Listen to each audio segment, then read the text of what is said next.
Karen's sisters threw a 200-person party at my lake villa, so I sold tickets and turned it into a festival. What would you do if two strangers hijacked your private property for a massive party, then had the nerve to act like you were the one ruining it? Because that's exactly what happened to me. And instead of calling the cops, I pulled off the greatest act of petty revenge this side of the Rockies. Name's Eli Grant. I'm a wildlife documentarian by trade, solitude seeker by choice.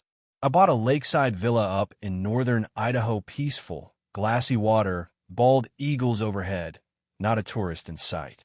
It was my retreat between shoots, my one sliver of calm, until the Karen sisters showed up next door. Their names? Mandy and Jolene. They weren't technically owners, they were extended guests of the man renting the cabin adjacent to mine. Think loud, perfume-soaked, over-accessorized women in their late 50s with expressions like someone just insulted their Facebook groups. And big. I mean physically imposing, the kind of women who needed chairs reinforced and still complained about unfair seating design. From the moment they arrived, they acted like the lake was a resort and I was the help. They shouted from their porch about fishing too close, tossed bread in my water to feed the swans, which attracted skunks, and once accused me of stealing their wine, even though I don't drink.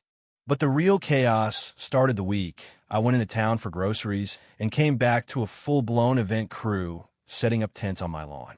And I mean on my lawn, not the neighbors. Mine. Portable dance floor. Pink balloon arch catering truck labeled Deluxe Lake Dining. A DJ booth. Folding chairs arranged like a wedding. A chalkboard schedule reading Karen and Jolene's Lakeside Soiree. 4 p.m. cocktails, 5 p.m. toasts, 6 p.m. yacht cruise. There were already strangers milling around in flip-flops and sequins.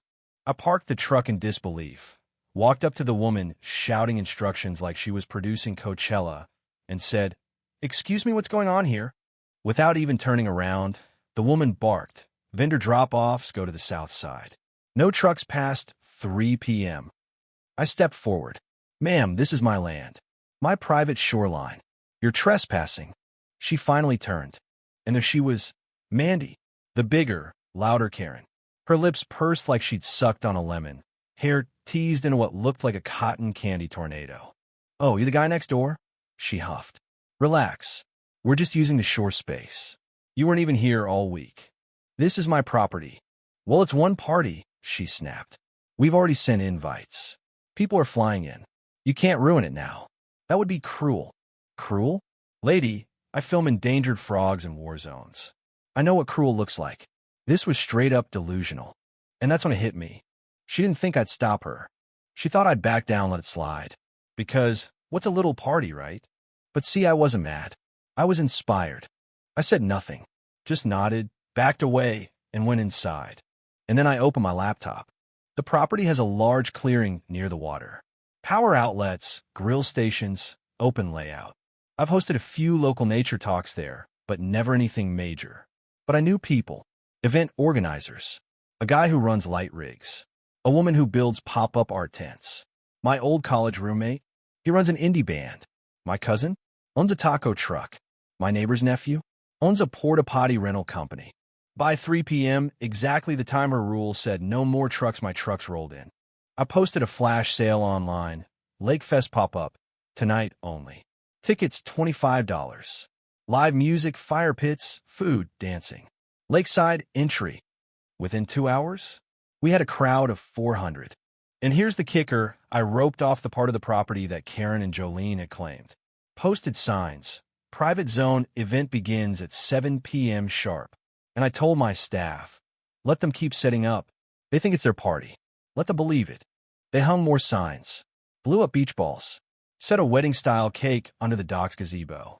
Meanwhile, my vendors were setting up LED trees, beer taps, 2 food trucks, and a legit bonfire circle on the other half of the property. A local radio DJ even showed up and set up a mic for free because he saw the party promo trending. At 6:45 p.m., Karen and Jolene were still prancing around their side, clipboard in hand, drinks flowing, music testing. At exactly 7:01 p.m., I stepped onto my portable stage, tapped the mic, and shouted, "Welcome to Lakefest, everyone." The whole crowd cheered. A drone flew overhead. The taco truck lit its sign. Jolene's face went pale. Mandy's jaw dropped. They looked at the hundreds of festival goers flooding into my yard and shouted, "What is this?" I raised my voice. "This is what happens when you throw a party on private land." Without asking, I just decided to finish what you started. You ruined our night. Mandy shrieked. I gestured to the crowd. Nope, I made a better one. Karen shrieked again, a sound somewhere between a foghorn and a blender, and waddled up to the stage in full meltdown mode. This is illegal. We booked this space. You have to shut this rave down. I leaned into the mic and said with a calm smile, "This isn't your space. This is my property, and you didn't book anything. You trespassed." She tried to cut the mic, but one of the vendors, bless her heart, stepped between us and said, "Ma'am, you're embarrassing yourself. Also, your wedding arch just got peed on by a golden retriever." Jolene gasped, and that's when the first twist landed literally. A county sheriff's SUV pulled up near the entrance. Lights on. No sirens. He stepped out and walked through the crowd like Moses through the Red Sea, sunglasses on, tan uniform pressed, radiating calm authority. "Evening, folks," he said. "Got a noise complaint and a report of an unauthorized event." "Whose land is this?" Karen bolted toward him like a linebacker in a rhinestone shrug. "Officer, thank God. He's the trespasser. He turned our private celebration into a circus." The sheriff looked at her, then at me, then at the property line stake, clearly marked and GPS registered. I raised my hand. "Eli Grant, owner. Here's the deed, my ID, and my temporary event permit. Filed this morning with the county office. And here's the fun Part 1 paid, expedited processing. It's all legal. You want a copy?" He smiled, took the folder, flipped through it.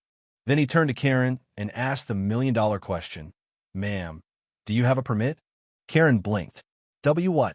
"For your party, your catering team, your bar setup, your amplified music, your open flames under the gazebo. You filed anything with the county." Jolene looked like someone had yanked the glitter out of her soul. We didn't think we had to." "Well," the sheriff said, "you do. You're hosting an event on land you don't own, with more than 50 guests, alcohol service, and no permit. You're also in violation of 3 shoreline ordinances." Twist number 2, the DJ had posted a live stream, and one of the county code officers had seen it. She called the sheriff directly. He sighed, radioed in a report, then gave them the ultimatum. "You have 2 choices. Shut it down quietly and remove all equipment within the hour, or we issue citations for illegal occupation, environmental violations, and potentially reckless endangerment since there's no security, first aid, or sanitation." Mandy started screeching something about lawsuits and Yelp reviews. Jolene fake fainted on a hay bale. Meanwhile, my crowd kept dancing. The sheriff chuckled. "These your guests?" I nodded. "Paid and registered. Got waivers, food licenses, and staff. Everyone's here legally except them. You're good to go," he said, then tipped his hat. "Enjoy your night." And with that, the Karen sisters' empire collapsed. The cake was wheeled out and dropped in the trash. The chairs were yanked up. The balloon arch deflated with a hiss like a dying dream. They had to call an Uber XL to load all their party supplies while my cousin's reggae band launched into Bob Marley's Get Up, Stand Up. The moment they left, someone handed me a beer and said, "You should do this every year." And you know what? I did. Lake Fest became real. Local businesses now sponsor it. We raise money for conservation, host lakeside yoga, clean up the shoreline, and sell out tickets within 48 hours. Even a sheriff volunteers on crowd control now. As for the Karens, they tried throwing another event the following summer this time at a community center, but word had gotten around. No one would host them. Their names were quietly added to a few do not book lists across the county. Last I heard, they were trying to start a podcast about fighting back against rural tyranny. It has 12 listeners and a 1.8 star rating. And me?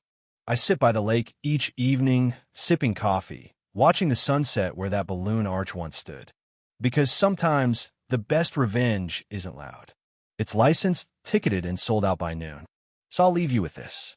If someone steals your land to throw a party, is it wrong to invite the whole town and turn it into a legacy?